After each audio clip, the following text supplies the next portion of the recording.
everyone, it's me, Krista. Welcome back to my channel if you've been here before. If not, welcome for the very first time to my little art corner here on YouTube. Today is day 8 of Inktober. We've finished the first week and now we are moving on to the second one. Today's prompt is Frail. For the prompt of Frail, I decided to go with a woman's face and a broken glass effect. I used a couple of different reference photos for this, one specifically for the woman's face and the expression, and a couple of other ones to figure out how breaks on glass look, first of all, and then secondly, how it reflects and kind of distorts that face. Surprisingly, I did something similar to this in high school for one of my art classes. It was a self-portrait thing. And I did broken glass and a little butterfly in the corner for that one. I have no idea where that drawing is I'm talking about. I think the school has it still, or did. It's probably gone now. At this point in the drawing, I am working on the sketch. I started with some guidelines, straight down the middle and diagonal ones. And by middle, I mean middle vertically and middle horizontally. Doing the sketch for this one and a lot of the stuff later was actually surprisingly difficult. I think when you're used to drawing something like a face, there are certain proportions that you get used to following, and with something like this, you can't really do that because it's distorted. There were a lot of moments of, wait a minute, is this right? This doesn't look right. And then thinking about it going, wait, yes, no, it's right. Or should it be more distorted? It's messed with my brain a little bit. It was a good challenge in that way, for sure. And for that sketch, I am just using a normal mechanical pencil. Nothing too fancy there. The paper is a toned blue Strathmore mixed media paper. It's interesting that it's blue because to me, even in person, it still looks more gray. I'd say it's a bluish toned gray, but whatever. Everyone perceives color slightly differently. For this one, I worked a little bit in an opposite direction than normal. I did the outline first instead of doing the shading and then building the outline afterwards. For something like this, those lines, especially those glass lines, and keeping them in are very important. Also, keeping the distorted features is very important to what I am attempting to do with this one. I'm using a fine liner that is water resistant once it's dry in order to accomplish this. The specific fine liner is a Sakura Microperm .01. It has a very fine tip. I'm also paying attention to the fine lines of the face and neck. For this expression, it is important to have those in. So far, Inktober's been quite a bit of fun. Has anyone else been working with the prompts? If so, how many days have you gotten to, and what have you been making, and what materials have you been using? Let me know in that comment section down below. I've really enjoyed doing this distorted reflection. It's something I might play with a little bit more with different kinds of reflections and distortions. As I said in yesterday's video, it's always interesting to see what parts you seem to spend the longest amount of time in when you're recording yourself doing art and then going back and watching. You notice a lot of things.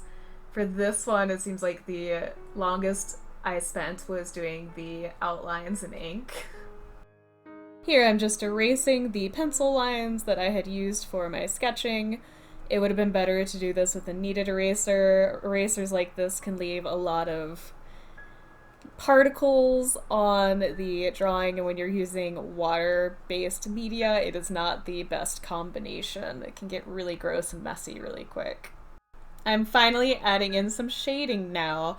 I am using just some black acrylic ink with a water pen and using various amounts of water with the pen to get different shades.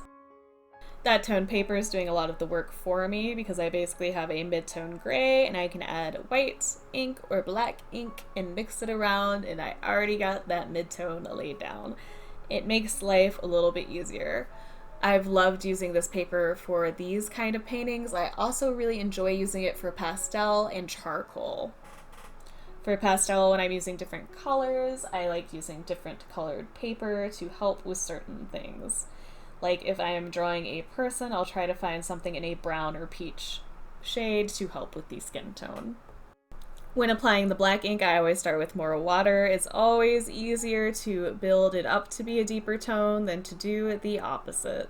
Sometimes you still have to do it the opposite way, and if you mess up and make something too dark, as long as it's still wet, you can usually use a cloth or an old t-shirt or something to pull up a little bit of that tone.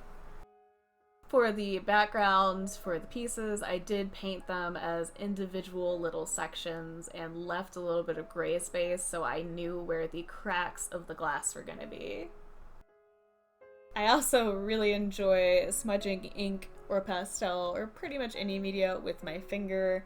It's just a thing I do. It's not a conscious thing I think about. You probably shouldn't be touching water-based media with your hands because the oil, it can mess stuff up. Gotta touch the art, apparently. I have to feel it.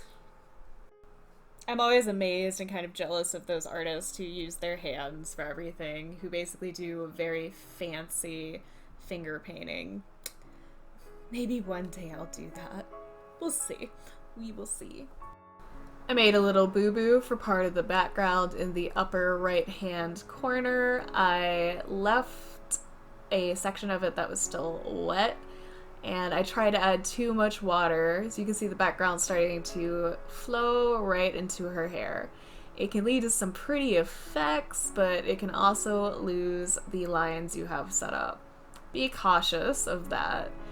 If you don't want it to do that, make sure all the layers in between are dry before you add more.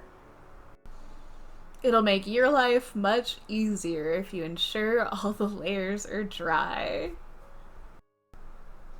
I was wondering if I was foolish to take on Inktober during my busy season. September and October specifically are usually pretty busy for me. I'm usually in 4 or 5 shows during October. That's because I tend to do a lot of horror-themed art, and the best time to be showing that stuff is around Halloween. Surprising, I know. I've been enjoying Inktober so far, though. I've liked working with the media. I like using the prompts. It makes me think in ways I don't normally do. When I create, I tend to be more of a, oh, here's an idea, I jump in kind of thing. With these, I can see myself starting to do prompts in the future if I'm having a little bit of artist block. They seem to be helping me move out into slightly different avenues of creating and different styles and subjects. At this point, I'm starting to use some white acrylic ink to bring in some of the lighter shades and highlights. I've really been enjoying the acrylic inks and using them. I think they are a good compromise between acrylic paint and ink. I enjoy the opacity and the flow that they have. Here I'm using a different black marker than the one I did for the outline earlier. This one is a Kuretake that I do not know what exact model. The writing on it is all in Japanese and I don't know enough. I know it has a fine tip and that it's good for detail work and is a flexible nib. I do know the ink, when it is not completely dry from this marker, that you can soften up your lines with a little bit of water added. That can be good during shading parts of a drawing or painting. To bring in some brighter highlights, I am using a white Posca pen, just to add that extra oomph.